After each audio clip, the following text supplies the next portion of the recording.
ত্রয়োদশ জাতীয় সংসদ নির্বাচনকে সামনে রেখে আজ খুলনায় এক বিশাল নির্বাচনী জনসভায় অংশ নিয়ে বিএনপির চেয়ারম্যান তারেক রহমান বলেছেন, একটি বিশেষ রাজনৈতিক দল এদেশের অর্ধেক জনসংখ্যা তথা নারীদের ঘরে আটকে রেখে দেশকে পিছিয়ে দিতে চায়।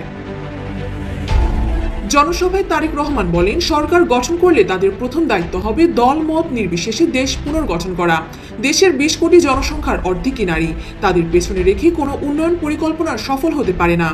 নারী শিক্ষার প্রসারে বেগম খালেদা জিয়ার অবদানের কথা স্মরণ করে তিনি জানান, বিএনপি ক্ষমতায় গেলে নারী উন্নয়নকে সর্বোচ্চ অগ্রাধিকার দেবে।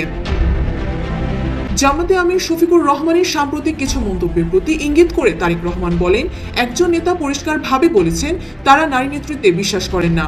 কর্মজীবী নারীদের নিয়ে তিনি যে শব্দ ব্যবহার করেছেন তা এ দেশের জন্য কলঙ্ক স্বরূপ। মহানবী সাল্লাল্লাহু আলাইহি ওয়াসাল্লামের স্ত্রী বিবি খাদিজা রাদিয়াল্লাহ নিজে একজন সফল ব্যবসায়ী ছিলেন, অথচ এই দলটি ধর্মকে ঢাল হিসেবে ব্যবহার করে নারীদের অপমান করছে।